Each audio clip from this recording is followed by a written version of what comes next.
Hey guys, Keeper James here. Today I am going to be running over an edit of the original images you've seen in the intro video. I figured that might be a kind of a cool picture to start out with. And for this one, you can see some of the settings. I shot this at a 85mm f1.8 and then 1/13th of a second. So that's kind of how I ended up getting this really cool like motion blur type thing going on here. At first it looks like it's kind of not a great image because you would expect it to be, you know, it's not in focus and things like that, but it's more interpretational, especially once you put a color edit on it. We're going to be going with the classic teal and orange because it looks so good with night shots in my opinion. So let's just jump right in.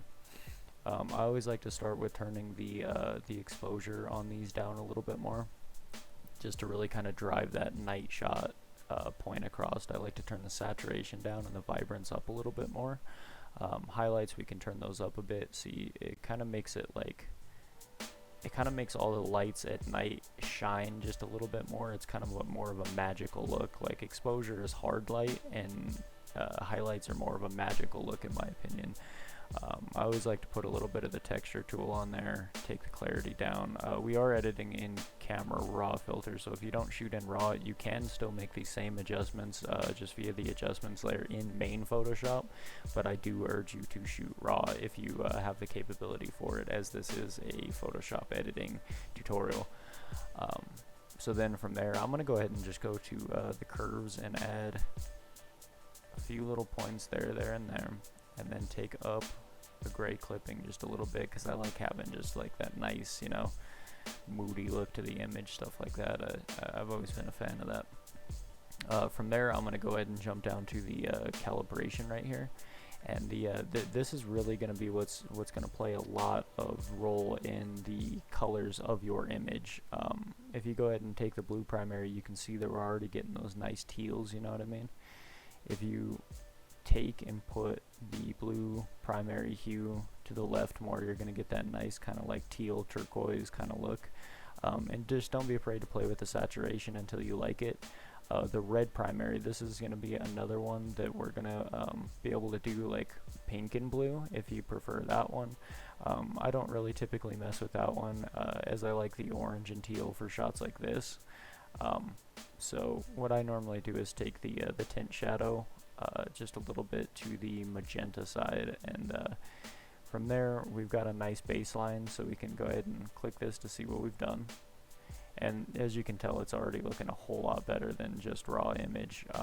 From there we can come on into the color mixer, and we can just start changing things like the oranges. We can make them more of that kind of, you know, moodier orange look, increase the saturation, stuff like that. The blue hues, we can change the blue hues even further or back to, you know, normal, whatever you want to do to them. I personally like keeping them where they are because I like that kind of teal turquoise look.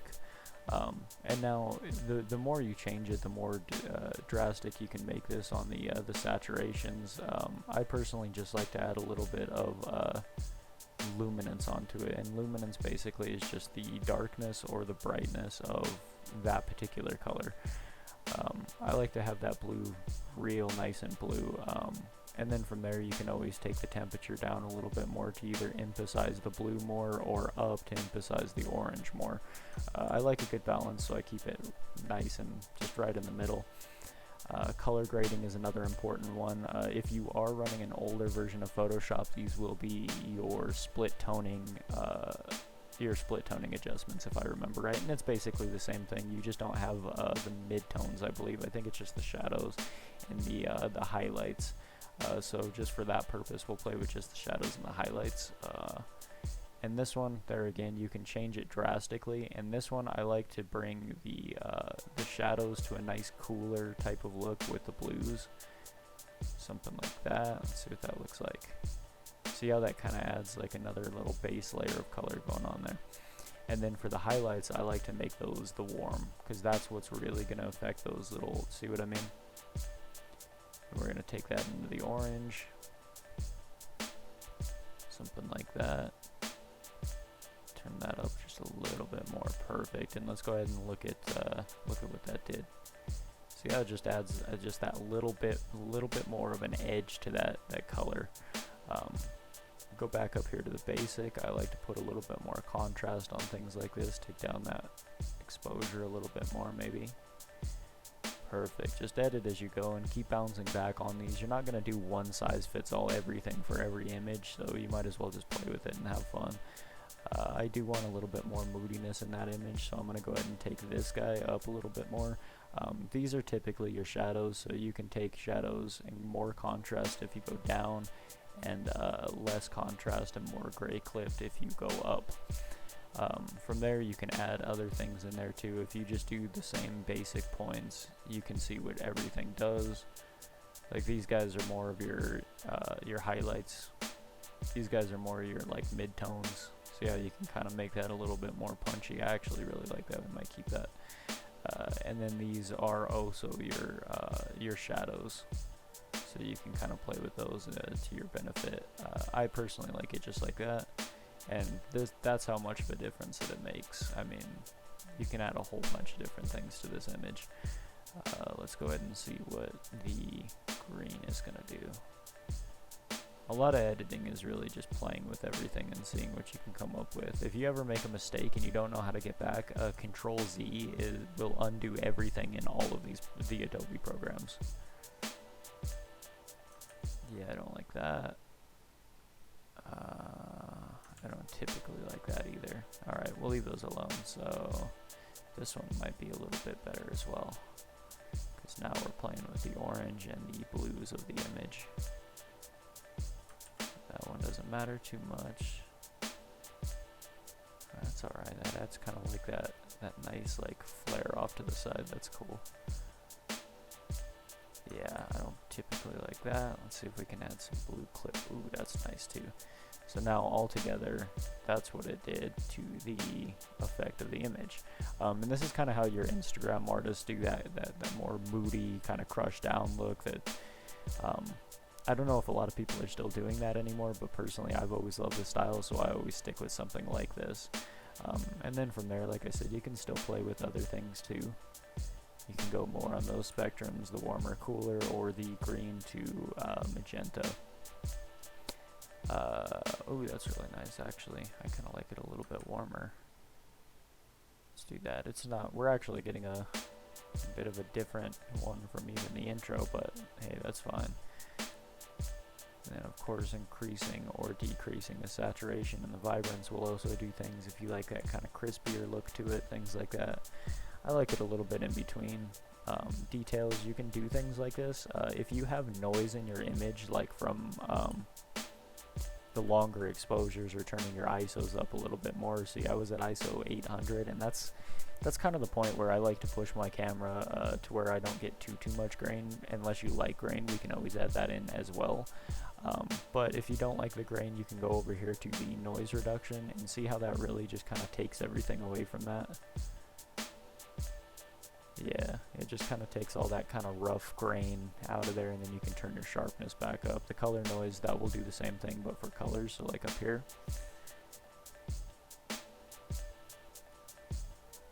It adds a little bit of a difference.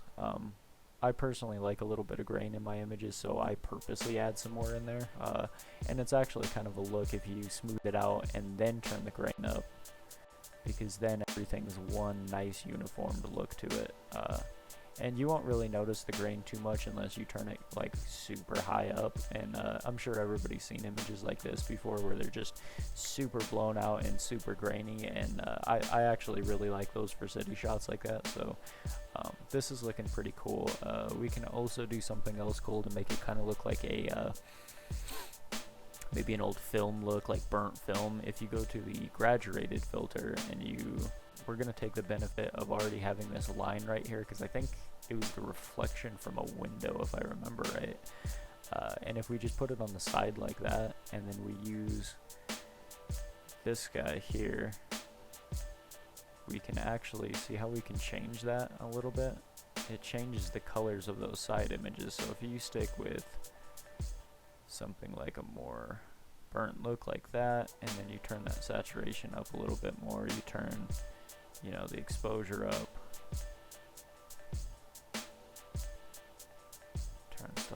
this up.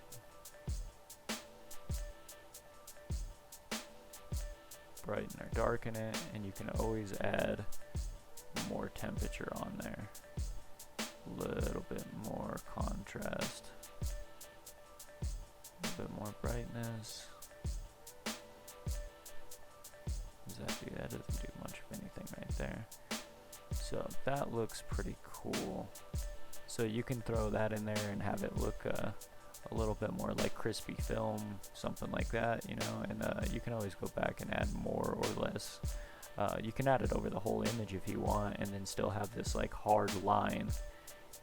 And the more you add, the more drastic it will become, something like that. So you can make it look as drastic or as minimalist as possible. I personally just like it without any of that type of stylized stuff on there, but it's always an option if you like that style. Never be afraid to just get in there and kind of play with things, you know what I'm saying? But this one, I'm going to go ahead and open that.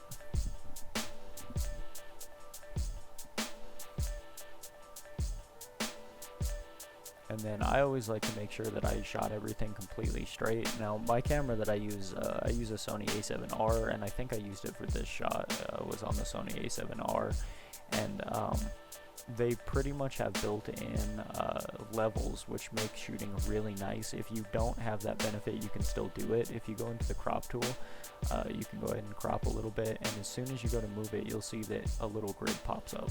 And this will be something that you can use to make sure everything is level. So you want to find something like the top of a building or something that should be perfectly square, and just line up one of those to it. Something kind of like that. That should be pretty square. And the purpose of that is being able to cause either harmony or disharmony with your image. So if it's slightly tipped to the side, psychologists have found that things that are slightly Dutch angled or turned to the side like this provoke a little bit more of like an anxiety-ish feel to your image. If you want something edgy, shoot like that.